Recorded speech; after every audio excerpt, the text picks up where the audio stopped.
La Coupe du monde de football devrait doper les achats de téléviseurs en France avec 300 000 ventes additionnelles environ.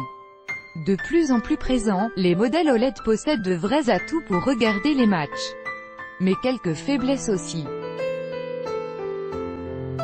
Même si leur vente se développe, ils restent beaucoup plus chers que les classiques téléviseurs LCD et LED, 300 000.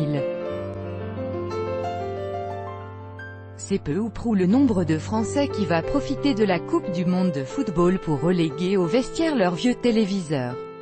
Plus grands, plus plats, plus connectés aussi, les effectifs dans les magasins en 2018 regorgent de téléviseurs OLED. Selon le GfK, il s'en est vendu 90 000 en 2017.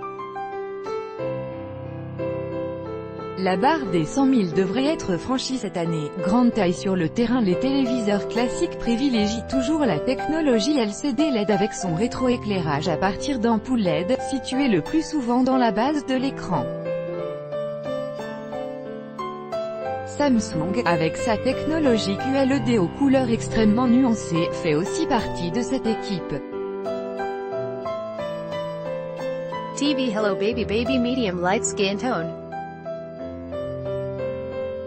Ils portent les couleurs de LG, Philips, Sony, Panasonic et LeVeux. Leur diagonale d'image s'établit le plus souvent à 55, 140 cm et 65, 165 cm. Ce qui les différencie, l'absence d'ampoule LED pour créer la lumière derrière la dalle du téléviseur. Chaque pixel à l'écran émet sa propre lumière une fois traversé par le courant électrique. Ou des écrans très fins, 5 mm. Imbattable. Contraste et netteté sur le podium outre un design tape à l'œil, l'OLED possède de vrais atouts techniques.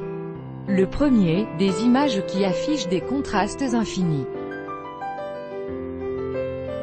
De quoi davantage séduire les fans de cinéma que ceux de sport, cependant. L'OLED optimise les noirs et offre une pureté des blancs contrairement à certaines marques qui forcent dans les couleurs. Pour ceux qui disent que l'OLED n'est pas assez lumeux, je réponds que ce n'est pas un critère de qualité, tacle Laurent Friss, directeur général de LeVeux France. La finesse des écrans OLED fait partie de leurs atouts. LG second avantage, la compensation de mouvement. Sur certains téléviseurs, un ballon de foot en mouvement peut devenir invisible à l'œil durant sa trajectoire si le traitement vidéo n'est pas bon. Des marques comme Philips ou Panasonic ont parfaitement su dompter les dalles OLED sur la question du mouvement, explique Tanguy Andrion du site lesnumeux-aguric.com. Le rafraîchissement des dalles OLED lié à la technologie elle-même est parfait pour le sport en général, confirme Eric Novell, directeur général de Panasonic France. Bref, avec l'OLED, vous verrez nettement le ballon entrer dans la lucarne. Certains téléviseurs de la marque LeVeux proposent un disque dur intégré optionnel. LeVeux attention cependant. Si l'on regarde les chaînes nationales via la TNT ou pire, via la DSL, il risque d'y avoir une petite déception.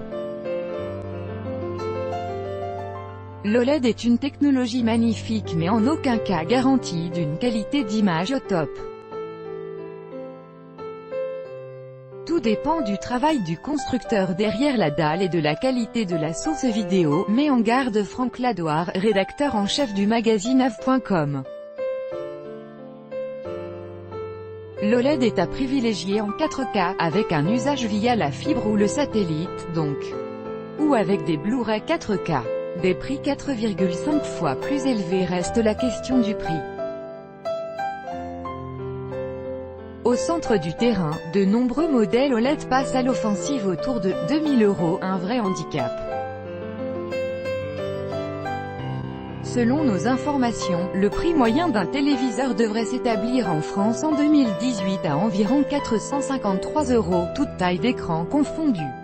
Le Philips 55POS 9002, un des meilleurs téléviseurs OLED du moment, vendu 1 900 € environ. Philips, le prix moyen des téléviseurs OLED avoisine 1 700 € cette année, soit 4,5 fois le prix d'un LCD, confirme Eric Novell chez Panasonic. Ça va sans doute baisser un peu, rassure Franck Ladoire.